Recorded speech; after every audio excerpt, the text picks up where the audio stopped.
জিজ্ঞাসা করলেন, হে আল্লাহর রাসূল, ইউরোপে পবিত্র ঈদ উল আজহার সবচেয়ে বড় জামায়াত অনুষ্ঠিত হয় পর্তুগালের লিসবনে। বাংলাদেশিদের আয়োজনে অনুষ্ঠিত ঈদ জামাতে অংশ নেন কয়েক হাজার মুসল্লি। জার্মানির রাজধানী বার্লিন সহ বিভিন্ন স্থানে প্রবাসী অধ্যুষিত ও তার্কিস মসজিদগুলোতে দুটো করে ঈদের জামাত হয়।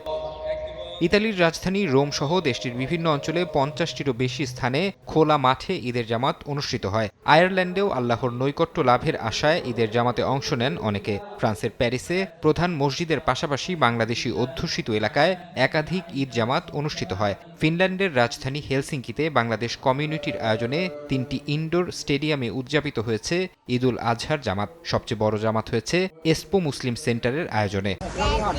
যথাযথ ধর্মীয় ভাব গাম্ভীর্য আর আনন্দ উৎসবের মধ্য দিয়ে অস্ট্রেলিয়ায় উদযাপিত হচ্ছে পবিত্র ঈদ উল আজহা। বাংলাদেশের সঙ্গে একই দিনে ঈদ হওয়ায় আনন্দের মাত্রা বেড়েছে বহুগুণ। রাঁধুনি মেজবানি মাংসে মশলা থাকলে আসল মেজবানি রান্না কোনো ব্যাপারই না।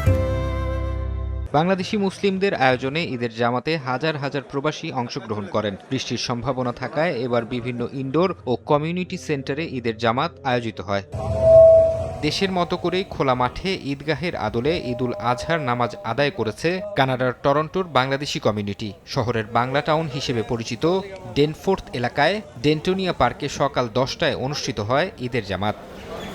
সংযুক্ত আরব আমিরাতের আবুধাবি, দুবাই ও শারজা সহ বিভিন্ন অঞ্চলের কেন্দ্রীয় ঈদগাহ ও মসজিদগুলোতে ছিল মুসল্লিদের ভিড়। স্থানীয়দের পাশাপাশি বাংলাদেশ সহ অন্যান্য দেশের প্রবাসীরাও ঈদের জামাতে অংশ নেন।